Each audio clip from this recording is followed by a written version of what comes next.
ഇപ്പോൾ നൽകാൻ കഴിയുന്ന ഒരു വലിയ വാർത്ത എന്ന് പറഞ്ഞാൽ ഇസ്രായേലിൻ്റെ പ്രധാനമന്ത്രി ബെഞ്ചമിൻ നെതന്യാഹുവിനെയോ അല്ലെങ്കിൽ പ്രതിരോധ മന്ത്രി ഷിൻ ബെറ്റിനെയോ വധിക്കുവാനായിട്ട് ഇറാൻ ആളെ ഇറക്കി എന്നുള്ള ഒരു വലിയ വാർത്ത തന്നെയാണ്. ഈ വാർത്ത പുറത്തുവിട്ടിരിക്കുന്ന ഇസ്രായേൽ ഔദ്യോഗികമായി തന്നെയാണ്. ഇസ്രായേലിൻ്റെ പ്രതിരോധ മന്ത്രിയും പോലീസും ചേർന്നാണ് ഈ വാർത്ത പുറത്ത് വിട്ടിരിക്കുന്നത്.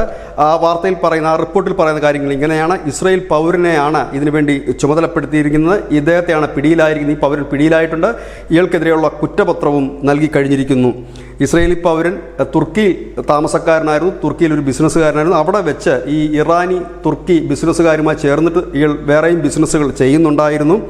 2024 തുർക്കിക്കാരനായ Andrey Faruk Aslan, Junaid Aslan എന്നിവരുമായി ചേർന്ന് ഇയാൾ ആദ്യ വട്ട ചർച്ചകൾക്കായി ഇറാനിൽ പോയി. പിന്നീട് ഇതിൻ്റെ രണ്ടാം വട്ട ചർച്ച നടന്നത് സിറിയയ്ക്ക് സമീപമുള്ള തുർക്കി നഗരമായ സമന്താഗില്ലാണ് രണ്ടാമത്തെ ചർച്ച നടന്നത്. മൂന്നാമത്തെ ചർച്ചയിൽ ഇറാൻ്റെ രഹസ്യാന്വേഷണ ഉദ്യോഗസ്ഥന്മാരും ഉണ്ടായിരുന്നു. ഇവിടെ വെച്ച് ഈ ഇസ്രായേലി പൗരൻ $1 മില്യൺ തനിക്ക് അഡ്വാൻസായി നൽകണമെന്ന് പറഞ്ഞു. പക്ഷേ €5000 മാത്രമാണ് ഈ രഹസ്യാന്വേഷണ ഉദ്യോഗസ്ഥന്മാർ നൽകിയത്.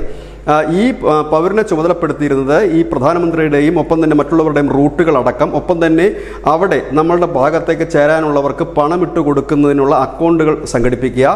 ഇതുകൂടാതെ തന്നെ ഇസ്രായേൽ എംബസിയിലും മറ്റുമുള്ളവരെ സ്വാധീനിച്ച് ആരെയെങ്കിലും തങ്ങളുടെ പക്ഷത്തേക്ക് എത്തിക്കാനുള്ള ശ്രമം, ഏതെങ്കിലും മൊസാദ് ഏജന്റുമാരെ ഇരട്ട ചാരന്മാരാക്കുന്ന ഒരു രീതി മിക്ക രാജ്യങ്ങൾക്കുമുണ്ട്. അതായത് ഒരേ സമയം തന്നെ സ്വന്തം രാജ്യത്തിന് വേണ്ടിയും മറ്റു രാജ്യത്തിന് വേണ്ടിയും ചാരപ്പണി ചെയ്യുന്നവർ. അത്തരത്തിലൊരാളെ കിട്ടുമോ എന്ന് നോക്കുക. അങ്ങനെ കുറേ ചുമതലകളാണ് ഈ ഇസ്രായേലി പൗരന് നൽകിയിരുന്നത്. ഏതായാലും ഇസ്രായേൽ പൗരനെ കഴിഞ്ഞ മാസമാണ് അറസ്റ്റ് ചെയ്തത്. ഇപ്പോൾ ഇയാൾക്കെതിരെയുള്ള കുറ്റപത്രവും ചുമത്തിയിരിക്കുന്നത്. ഏതായാലും ഇറാൻ കൊട്ടേഷൻ കൊടുത്തത് ആണ് ഇപ്പോൾ അന്തർദേശീയ തലത്തിലെ ഏറ്റവും വലിയ വാർത്തയും. News desk news India Malayalam.